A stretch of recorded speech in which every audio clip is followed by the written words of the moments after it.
politics without the soap opera, with unfiltered constitutional conservative truth. The Conservative Review with Daniel Horowitz. And welcome back, fellow patriots, taxpayers, and all around good, solid Americans that still care about America, to the Conservative Review podcast here at Conservative Review on this fine Friday. Sorry about the abbreviated week, but I think we certainly did pack in a lot of information. Go to conservativereview.com and you can see we have some really heavy articles that are important for you to read. We'll discuss some of them today. But today's topic in general is going to mix together a lot of the themes we've spoken about until now. And it's really mass migration, godless compassion, the death of American citizenship, and our version of the fall of Rome. It caught my eye a couple days ago, most recent column, or one of the most recent columns, of Victor Davis Hanson, one of the few good writers left, and he talked about the death of American citizenship. That was the title of it. You could see it at National Review, and let me know what you think. But I think he just made a great observation putting together everything. Open borders and sanctuary cities are blurring the distinction between illegal immigrants and Americans. You got activist judges that are eroding the Bill of Rights, taking away our freedom of speech. And, he basically talks about multiculturalism has reduced the idea of e pluribus unum, from many there is one, to regressive tribalism. Americans often seem to owe their first allegiance to those who look like they do. To those who look like they do. Very interesting thing. Citizens cannot even agree over once hallowed and shared national holidays. It's eerie how much current American retribalization resembles the collapse of Rome, as Goths, Huns, and Vandals all squabbled among themselves over what was left of a 1,200-year Roman citizenship, eager to destroy what they could neither create nor emulate. Very, very solid points here. And he noted that citizenship has always been protected by the middle classes on the idea that they are more independent and self-reliant than, the poor, but they can stand up to the influence and the power of the elites. Yet until recently, we had seen a decade of stagnant wages and entire regions ossified by outsourcing, offshoring, and unfair global trade.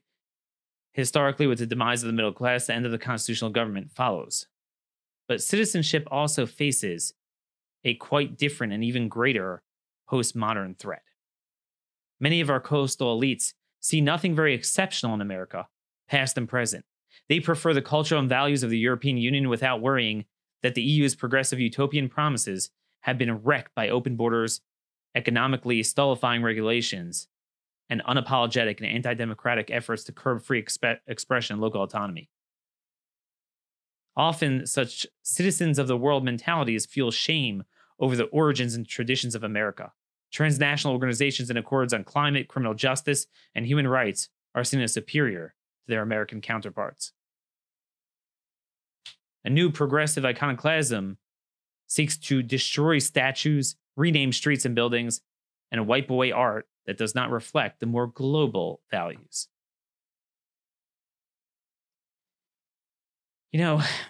I'm looking around and I see mass migration everywhere. I'm seeing the breakdown of our cultural values.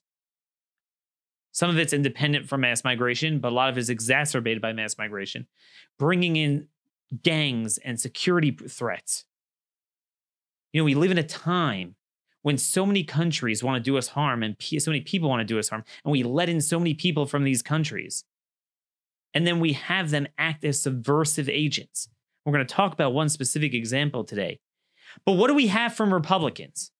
We have Republicans from the reddest of red states, from Oklahoma, from South Dakota, from Tennessee, from Mississippi, states where Trump carried them in 2016 by 40, 30 points, saying we don't have enough mass migration.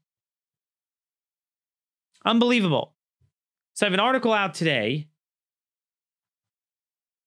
talking about Senator James Lankford. He claims to be an evangelical Baptist pastor when he's nothing but a godless display of pseudo-compassion at the expense of the security and protection of Americans for whom he swore an oath to protect. Him and 8 other Republicans demanded that Trump bring in more refugees. And as I said before, they have the nerve to look at one category and ignore the record numbers that they're coming from all over the world, more than ever, in all different other categories that we're bringing them in. And he forgets that. Although he doesn't forget it, he dishonestly says, he wrote a letter, he said in a statement last week, while I appreciate the administration's focus on curbing illegal immigration and caring for asylum seekers, that doesn't mean we should continue to reduce the admittance of refugees who are fleeing from persecution in their home countries. Yes, it does. Because it's not a zero-sum game between what you believe our obligations are to, citizens of 200 countries, 7.8 billion people in the world. You have to balance that, at least balance it. If you don't want to make it all about American citizens, balance it to the needs of Oklahomans. And he's forgetting the fact that we've had almost 1 million people come to our border. God knows how many people we didn't catch. Several hundred thousand have been settled in the country. We have a backlog of over 1 million in our immigration courts, many of them seeking asylum. And then here's an important one. Even in the refugee category. So he's upset that, typically we've brought in 70,000 refugees. This year, Trump set the cap at 18,000. But here's the lie.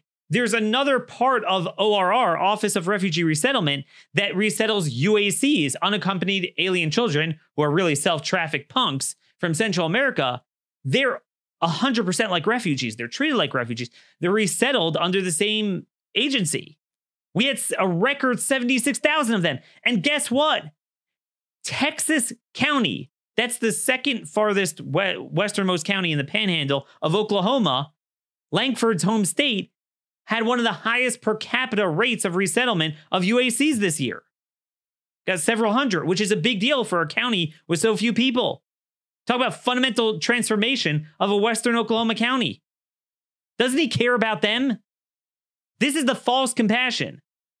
And of course, the several 100,000 temporary protected status, 244,000 pending U visa applications, which are bogus. Record numbers of 1.1 million green cards, mainly chain migration, diversity visa lottery.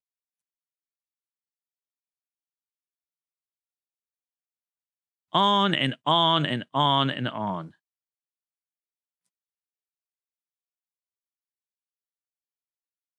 And then, of course, there's the estimated 14.3 million illegal immigrants in this country who are the ultimate refugees that we're on the hook for.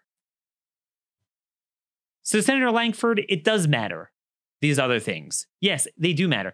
And you know what's funny? What's dishonest is that they always go and say that you need to bring in more, but they don't say how much. They say you shouldn't have the cap there. Well, what should the cap be? See, they don't want to say because they don't want to show their work. They don't want to show their cards because that would beg the question, how much is too much?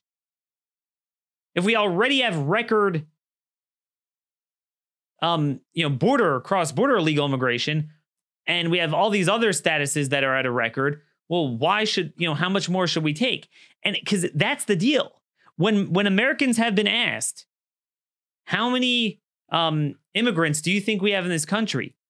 72% said less than 10 million, and basically half of respondents said under 1 million, according to a recent Harvard-Harris poll.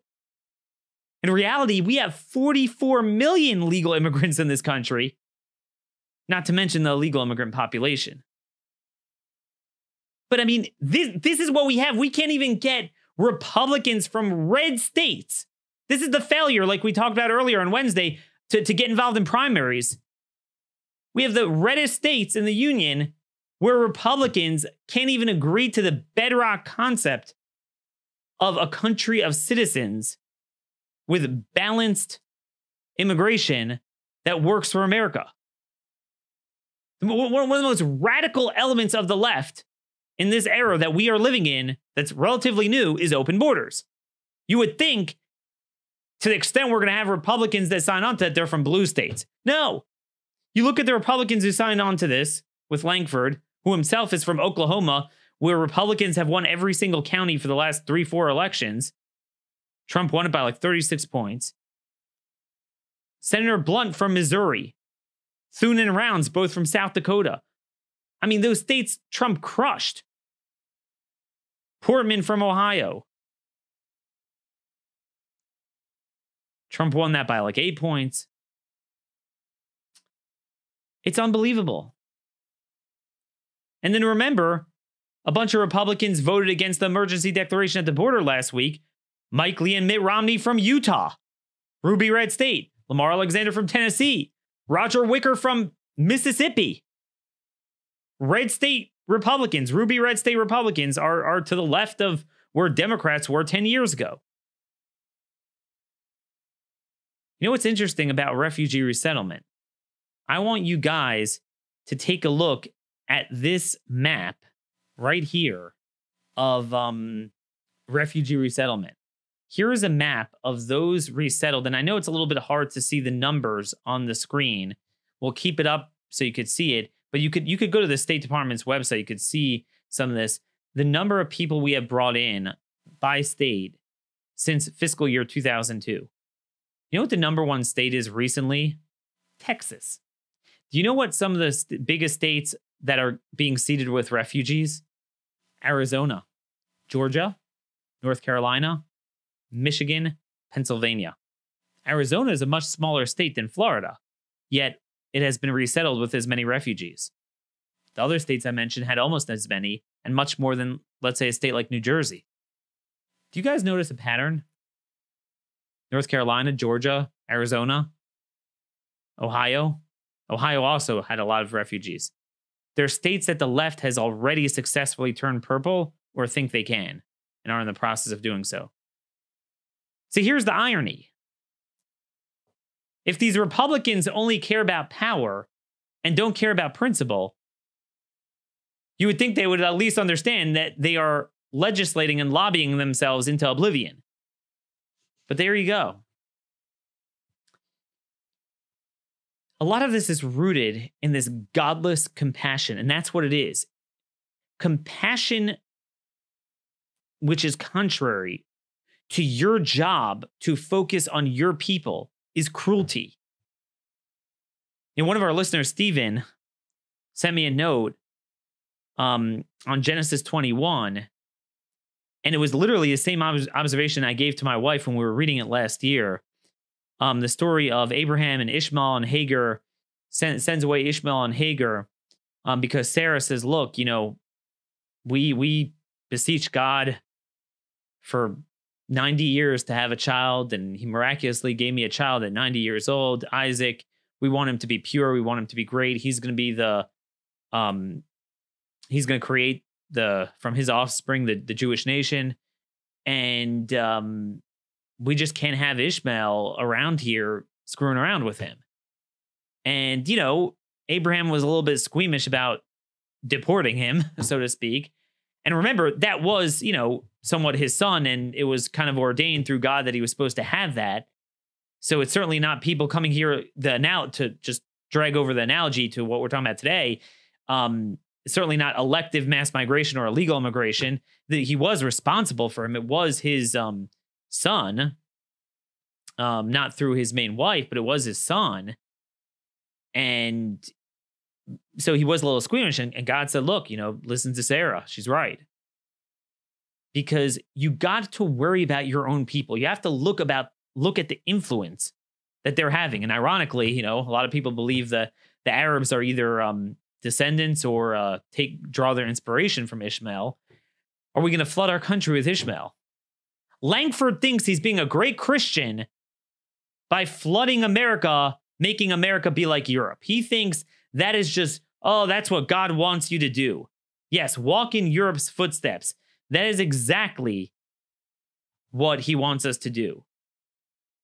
let me explain to you what happens when you have Muslim refugee resettlement. Now, you don't need to look farther than the Minneapolis community, the community in Minneapolis that's full of Somalis, which are committing an insane amount of crime, jihad, just beating people, horrible, horrible, what we brought in.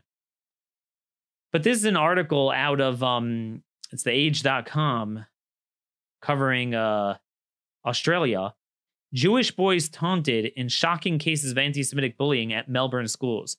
A 12-year-old Jewish student was forced to kneel down and kiss the shoes of a Muslim classmate, while a 5-year-old boy was allegedly called a Jewish cockroach and repeatedly hounded in the school toilets by his young classmates. And they talk about a rapidly spreading crisis involving anti-Semitic bullying in the Victorian state schools. No disciplinary action has been taken against the group of boys involved in the incident, which took place in a public park.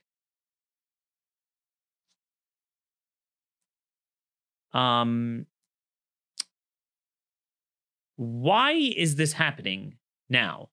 It's rapidly spreading. Well, what changed? Saying, why wasn't Australia like this 40 years ago? Why wasn't Europe like this a number of years ago? America also, we're starting to see this.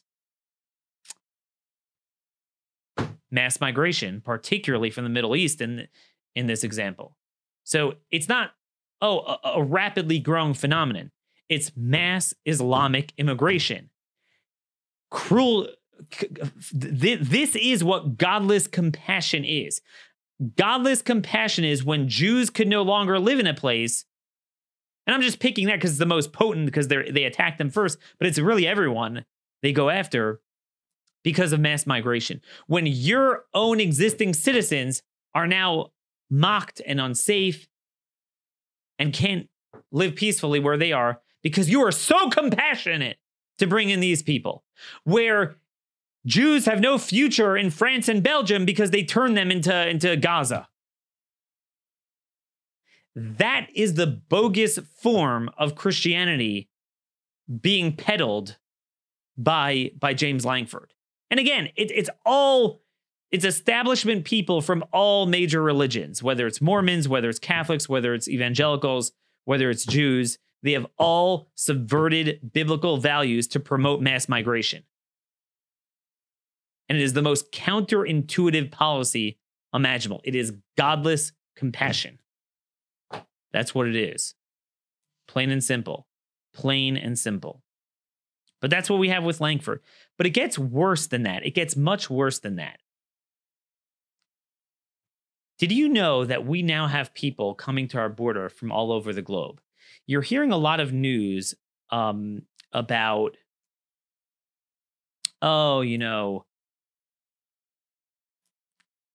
basically the numbers are down, the stuff the administration is doing is working. And it's true. Finally, they listen to us. Now, as we're going to note in a minute, they're not fully implementing the ideas with McAleenan in charge, and McAleenan needs to go. And anyone with a conservative megaphone needs to drum that through Trump's brain. But at least the perception has gotten out that, hey, we're closed for business, so the Central American numbers are going down. But guess what? The numbers from other countries are skyrocketing. Roll Call of all outlets actually had an article on this. The growth of non-Spanish speaking illegal immigrants. And it's presented a unique challenge. And the thing is, even as the overall numbers are going down, these numbers are going up. Now, these numbers aren't yet anywhere near the Central American numbers, what they were this year. So that's why the overall numbers are down. But are we going to make this mistake of always being reactive, always working backwards, always looking at the previous problem rather than looking ahead at the next problem right around the corner that's already germinated? It's not a problem until it is a problem. You know, we thought we had Mexican migration under control when already the Central Americans were starting, and then that blew up. Now we think we have that under control, but I'm here to tell you they're coming from every country now. I'm going to have data out today in an article on how we've had over 500% increases from Ecuador, from Brazil, from Nicaragua. India this year has been stagnant, but over the last 10 years, it's increased 11,000%. And guess what? China, as I noted, we now have the data. something like 2,300 Chinese were caught, and most of them run and pay a lot of money to not get caught. Showed up at the border. That's a 98% increase from FY 2018 numbers. So that's brand new data I have got from a border agent. And here's the deal. You know what the agent told me? So he spoke about last week the security threats, the espionage threats, how these people come without any documents because they ditch them in Brazil and they come up. They're wealthy as anything, but they're caught running. And then if they're caught, they say, oh, it's a communist country. You can't return on asylum. Well, if so, then why were you running? Very suspicious. Huge security threat. The FBI doesn't vet them. We rely on a translation service because Spanish, they have, capabilities. Most of the agents speak Spanish. But if you're talking about other languages like Mandarin, they don't speak Mandarin. So they have a private translation service. The agent told me that he works with one of these agents that are now trained to do credible fear interviews. And they caught so anyway, let me just back up. Until now, I've said the problem is that, look, when the agents could speak the language natively, so they could peer through your heart, your soul, they could see if you're lying. You can, language is everything. You could kind of get the gist of who's real and who's bogus. But if you're relying on a third party, you're not going to see that. But it's worse than that. It's downright subversive. Who do you think speaks the language? Well, you're going to get immigrants from these countries. They're not all like that, but too many are. It gets back to what Victor Davis Hanson said, which is very disquieting, but it's true in the era we live in, that basically Americans often seem to owe their first allegiance to those who look like they do. So if you bring in Arabic translators, they're going to be sympathetic to Arabic migration. If you bring in Chinese translators, they're going to be sympathetic to Chinese migration. They're not going to look out for sovereignty. And this agent tells me that they caught them whispering in their ears, coaching them, and then they just put down on the transcript. And this is what's going on at the border. You're not going to hear this anywhere else, but I will tell you, this is what's going on. If we don't deter this within the next few months, we're going to have massive numbers from all countries. America's the new dumping ground. Now, many of you might be wondering, well, wait a minute. Shouldn't the extracontinental illegal immigrants be just as deterred as Central Americans? Because didn't we implement a policy with El Salvador, Honduras, Guatemala, and Mexico that they have to be third-party safe countries? So if you could have claimed asylum in any one of those countries, we send you back. You're not, even if you would have a legitimate claim, but who says America should be the destination? Other countries have to share with us. And that was the whole point. You get sent back because you bypassed your first safe country. If you're Chinese, there's no reason you can't go to Mexico, can't go to Guatemala.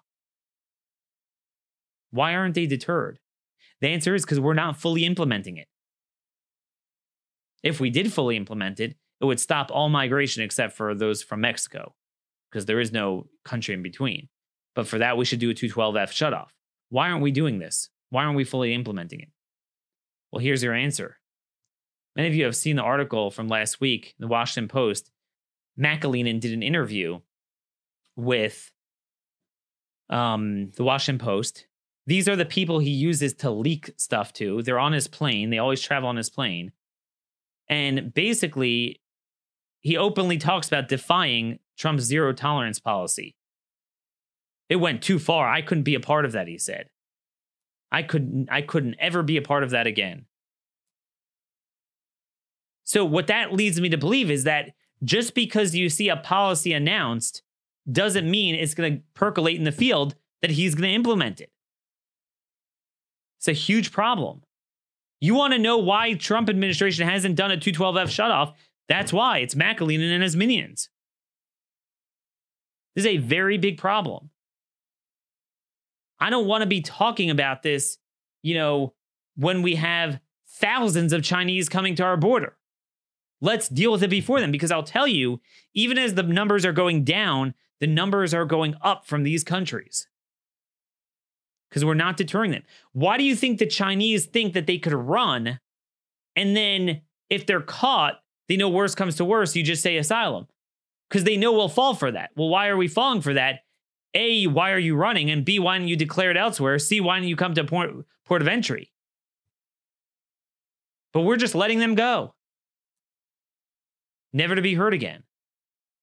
Another agent told me today, it was a separate one than the one that gave me the data, told me that in his entire career, he has never seen a Chinese give up. Every one of them runs. And he says almost all of them are males, very, very few children. If you're fleeing persecution, doesn't make any sense. The espionage that China is engaging in, and we know this. We read last week the CNN article admitting in January of this year, there's a huge problem with their diaspora in America. And this is the thing, we've never done that in our history. At a time when even when we had real warfare, we never took in nationals of that country just because that becomes the most subversive pipeline for them to screw you over. Certainly in this era where warfare is mainly asymmetrical, and these are the primary tactics they're going to use, you can't have mass migration from the Middle East during a time of jihadist terror upheaval. You can't have mass migration from China at a time when that is their biggest threat against us is espionage and stealing our property. And I say that even admitting the fact that I think a good number of Chinese immigrants are actually very productive and good relative to others. But I mean, dude, this has to override it.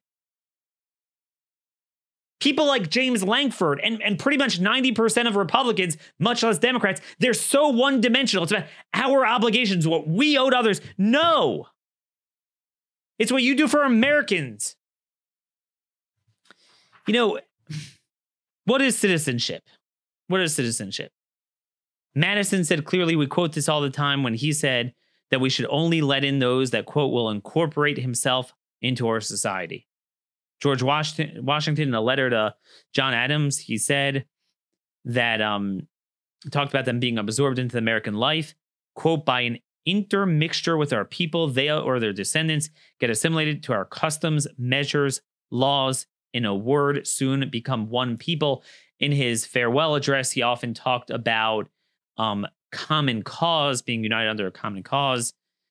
Hamilton wrote in a 1802 essay, the safety of our republic depends essentially on the energy of the common national sentiment, on a uniformity of principles and habits, on the exemption of the citizens from foreign bias and prejudice, and on the love of country, which will almost invariably be found to be closely connected with birth, education, and family.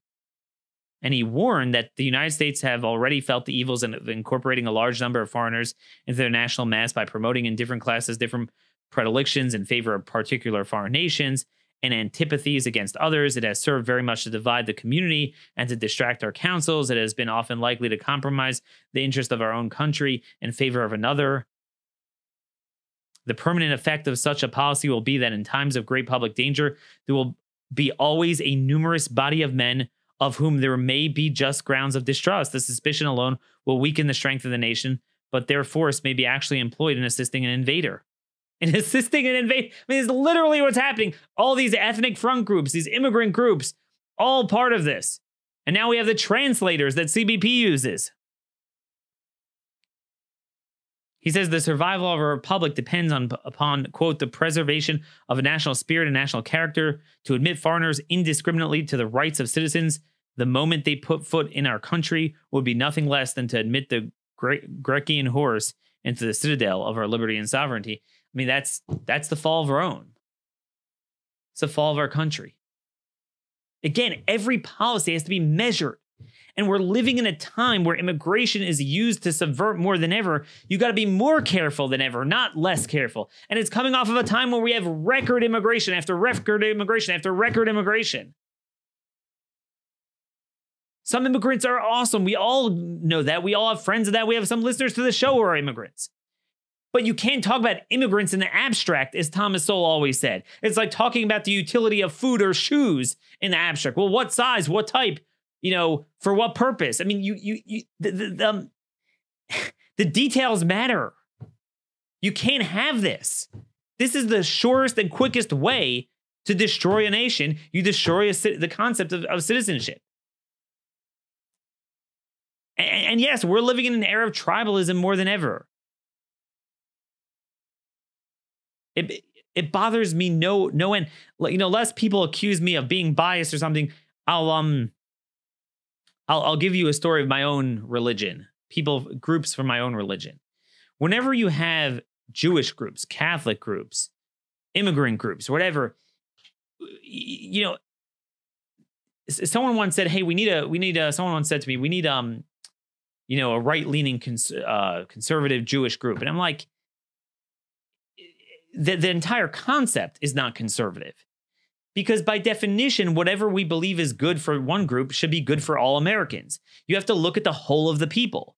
There should never be a time when, as a matter of public policy, you have to look at a particular group. I'm Jewish, and I believe strongly in the veracity of my religion. I try devoutly to adhere to it. But in terms of public policy, there's never a time I'm like, well, I need to do this, or I think this is good for this religion, this is good for that. No, what's good for America is good for everyone. Or at least it should be. So anyway, I'll never forget, there was this one time, you guys might remember this, maybe 10, 15 years ago, this guy killed a park ranger in Florida. And when you kill a cop in most states, even nowadays, you're still going to get the death penalty. And this guy he was maybe young, I don't know, young 20s or something. He was a young kid. He happened to come from a Jewish family. I get it. It's painful. It's not very common that you have Jews on death row, murdering people. It's just not very common. It's pretty rare. But this guy did it. And I'll never forget, I saw these Jewish organizations, and even those that weren't particularly left-wing, put out all these protests, and I said, look, if you're against the death penalty globally, so fine, you're against it. But you guys never spoke out about it. You don't seem to be against it. Certainly you can't say it's against Jewish values. So dude, what are you essentially saying? That there should be a carve-out? That anyone who kills, if they happen to be Jewish, should be exempt from it? I mean, what are you saying? It just affects all of any group that's designated under the guise of a identity group. They always circle the wagons around that group. And then ironically, it was like, dude, I mean, Jews should be the light unto the nations. Jews should be the leaders in biblical values. Where the hell do you think the death penalty comes from? Doing justice, setting up courts, and that the land will not be appeased unless it has the blood of the guy who shed the blood. How many times it says some version of that in Deuteronomies? Multiple times. And you're coming under the guise of Jewish values that, oh, I don't want this guy executed. There's a reason why we say, may God have mercy on his soul, because having compassion for people who don't deserve it, that is the job of God to work out. That's why we always said, since our founding, when we would execute someone, may God have mercy on your soul. We have to have mercy on the population, on the people for whom he's a danger, on the justice for the family of the victim that he killed. We can't do what's good for 7.8 billion people every time, all the time, without harming the people for whom the government is responsible to care for. The government is responsible to care for American citizens, and within the American citizen, government has to, as we spoke about yesterday and the last couple of days, take care of the peaceful, law-abiding citizens and deter and punish violent criminals, whether they're American and certainly foreign nationals. We can't, well, Daniel, but prison's kind of tough. It's bad. Yeah, but, we can't do 100%. We could do 70, 80. That's what's justice. We can't do good. Fully good that is for God. We have to do what is yashar, is the transliterated Hebrew word in Deuteronomy, which means just, straight, the straight path. You can't go, well, the straight path is a little bit too unpleasant. I have to go, whew. Then you get a living hell. Then you get anarchy. We can't have like, oh, we deter everyone and keep everyone safe, but then we don't lock up criminals for too long, and we don't transform and harm Americans, but we take care of everyone coming from a garbage country, which is billions of people. No, there's no such thing. That's utopia. That's for God, but that's for God in the next world. That's not what God wants us to do in this world. Because what you're going to do is a living hell. And I'm just sick of these phony pseudo, whether they're Jewish, evangelical, Catholic, whatever. It's godless, Soros, progressive values, which are very regressive, by the way. Think about this. Let me just read to you this article. Another listener to the show from Minnesota sent this to me. This is talking about, we talked about a lot of these small towns in Minnesota being fundamentally transformed. We talked about Worthington last week. May Township in northern Washington County, okay? Northern Washington County. So we're not talking about St. Paul and Minneapolis. This is May Township. It's a tiny place of, what is this, like 2,000 people. Very quiet place. And they now have gangs. After almost a week, May Township in northern Washington County was rocked by the news of two brutal crimes this summer. On June 2nd, a resident returning home from graduation open house found the body of Jose Natividad Janice Huate, 47, of Minneapolis, face down in the water next to the drain culvert that runs down 176th Street. A black leather belt was cinched tightly around his neck, and a blanket had been wrapped and duct tape around the lower half of his body. I'm reading this not to get gruesome on you. There's a very specific method to the duct tape. Remember, we talked about that before. That is cartel type of stuff. A week later, an Uber driver spotted a woman lying in the middle of Arcola Trail North. I actually have an article on this. The 39-year-old woman who lives in St. Paul had been shot twice in the chest. Large pool of blood surrounded her. The two crimes occurred just 10 miles apart in the tiny rural St. Croix River community, population 2,898. After almost a week in critical condition at Regions Hospital in St. Paul, the woman was able to tell authorities what happened, and basically, she was tortured, drugged, kidnapped, and attempted murder. Two suspects were from the Serranos 13 gang. 32-year-old Angel Ignacio Sardina Padilla, which I had from my article, he was an illegal alien. They don't say that here in the Twin Cities Pioneer Press. And 23-year-old Luis Alfredo Cortez Mendoza. Basically, they find out that with the duct tape case, investigators obtained a warrant to search Sardina Padilla's Facebook accounts and found videos and still images that he allegedly sent to others via Facebook Messenger. One video showed Coate lying lifeless on a wood floor with a black leather belt cinched around his neck. The video showed a man with wrist tattoos matching Sardina Padilla's holding the end of the belt around Coate's neck. And Sardina Padilla's voice is heard in the video saying, "See this guy, cop caller? For all you snitches, all will suffer the same." At the end of the video, Sardina Padilla drops the belt. Coate's head then drops.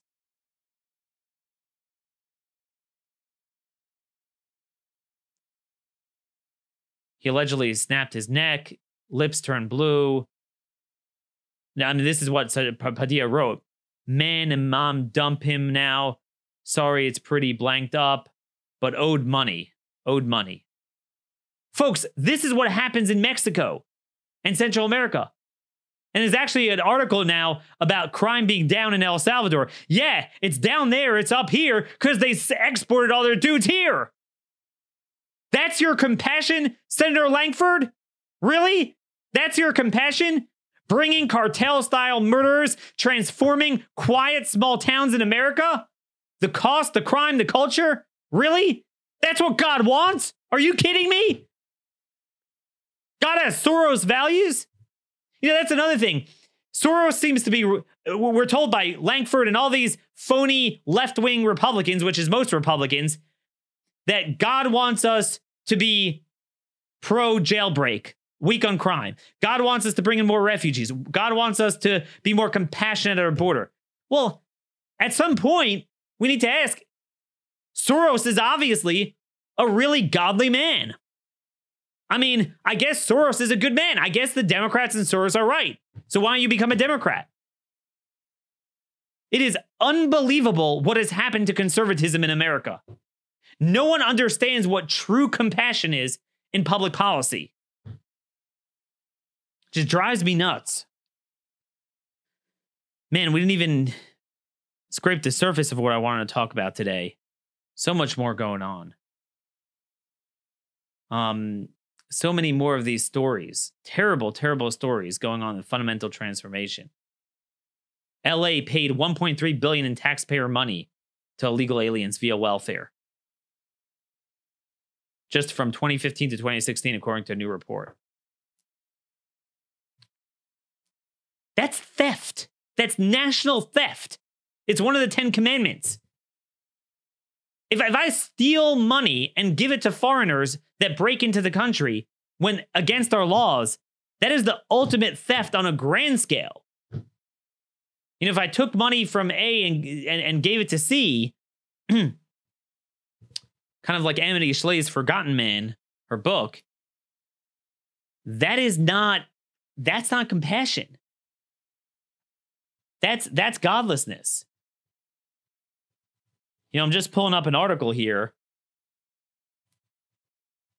And I want to read to you something. I didn't prepare this, so I just want to, I have an article out, The Forgotten American Taxpayer in the immigration fight from last November. And, you could see it here up on the screen. Basically, I quote here from William Graham Sumner, 19th century Yale philosopher. Yes, this is what we used to have in our elite institutions. They actually believed in real morals. And he said like this: as soon as A observes something which seems to him to be wrong, for which X is suffering, A talks it over with B, and A and B then propose to get a law passed to remedy the evil and help X. Their law always proposes to determine what C shall do for X, or in the better case, what A, B, and C shall do for X, because often they're not even involved. As for A and B, who get a law to make themselves do for X what they are willing to do for him, we have nothing to say except that they might better have done it without any law. But what I want to do is to look up C. I want to show you what manner of a man he is. I call him the forgotten man. Now, that was in the context of wealth redistribution among Americans. Could you imagine giving to the rest of the world? The forgotten man. How about some morality to the forgotten man? And again, you could talk about charity all you want. That's a different story. Although the biblical values is, it says in Exodus, about midway through, talks about, forgetting the exact language, but you shall give to the poor in your city. It says very clearly, in your city, your people, meaning your family comes first. If you have a poor family member, then people in your city, then outside. You have a greater responsibility. So that's even for charity. But for public policy, you swore an oath to Oklahoman, Senator Lankford. Who's going to pay for all this? More refugee resettlement? More Muslim resettlement? Could you guarantee that there are not going to be security problems? They're not going to be culturally subversive? They're not going to attack Jews and other people? But I'm going to tell you, most elite conservatives and Republicans have bought into this false sense of morality. They have. That's the reality. People in the administration, people in Congress. There's almost nobody in the Senate who thinks like us. But anyway, that's what we're going to stand for. The forgotten man, forgotten taxpayer, every day of the week. And that includes next Monday. We'll be back here, same time, same place, Have a terrific weekend. Till next time, God bless, and thank you for listening.